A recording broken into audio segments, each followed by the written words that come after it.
How's it going, Nate? Good. Tight end room's gotten a little emptier since we last saw you. Just what's that like in practice? Have they moved anybody over to help in that room with yourself? Yeah, there's a couple guys that have moved over that play different positions that have been learning the position, and we have a couple guys stepping up that are hungry to play and willing to do whatever it takes to get the win. Hey, what has that been like in terms of just your volume and the load you're trying to shoulder in practice? And if you need to play 60 to 70 snaps against Notre Dame, is that something you're willing to do? Yeah. Yeah, I'm willing to do whatever, whatever it takes to win the game. Whether it's 60, 70 plays, like you said, punt team, kickoff return, whatever it is, like whatever they want me to do, I'm willing to do. So, how different has life been since your performance in the Clemson game, just around town and in general and stuff like that? It's been pretty cool. I'm not used to all this stuff, and it's been definitely a transition after one play, changing all that. But it is what it is. I'm just making plays. I was doing what I'm supposed to out there.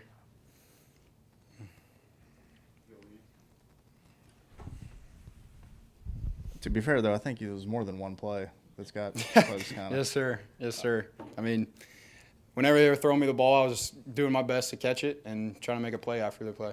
Yeah, and the catch, I think I recall seeing at least a couple of those from your East Tennessee days, making similar types of plays like that. Yeah.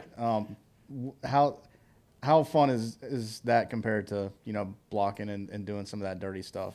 Yeah, whenever I came here, I knew I was going to be known for more like, the blocking kind of tied in with, Stog and Jaheim and Trey Kenyon and all those guys that, can do the receiving thing. So I knew I was going to be more of a blocker when I came in. So whenever I got the opportunity, run a deep ball and have a chance to catch it, I was, excited and doing whatever I can to make an impact on the team.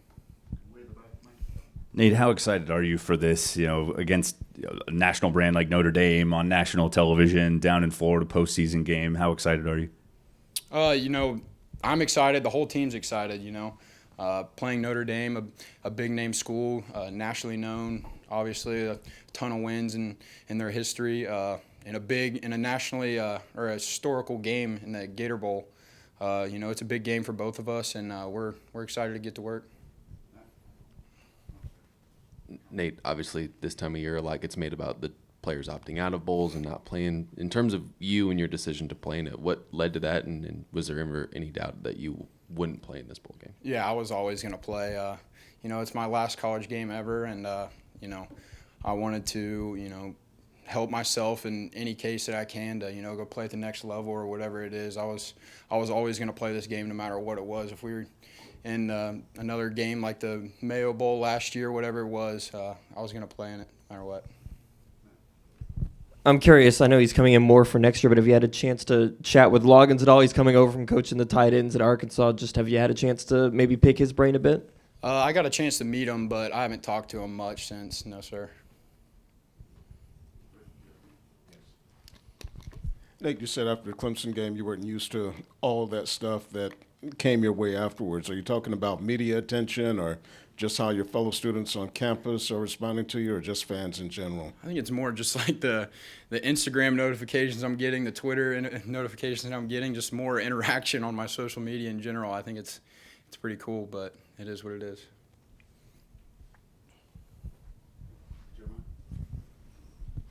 Hey, obviously, I guess going back to the tight end room, of course, with the different departures, things like that. I know you said just a second ago you're willing to, kind of do whatever. Obviously, Jaheim Bell was someone that kind of lined up, I guess, in different places, like even in the backfield. Have you had any work, I guess, with the ball carriers, and do you think that's something you might potentially do?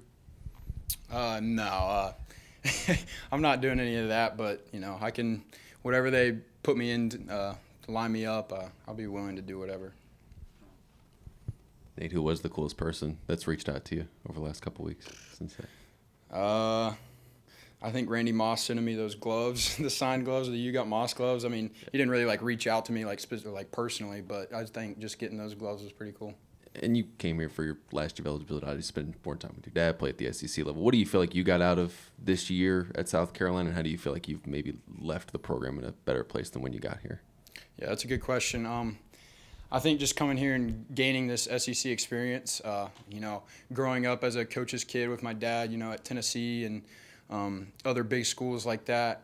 Just growing up, seeing this, the big football atmosphere, the fans all love. Going to ETSU, the fans loved it there, but it just obviously the magnitude and the scale of it is just completely different.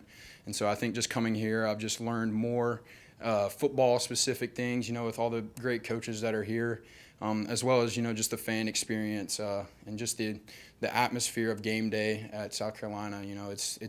It's unmatched, and I'm just so grateful and excited to finish my year here. How much did y'all get to travel to bowl games as kids with your dad? Do you have any specific memories of games or places that y'all went? I went to pretty much every single one. I was literally at the game last year at the Mayo Bowl. I've been to quite a few, but every single time that they made it to a bowl game, I was there. So it was pretty cool. Thank you.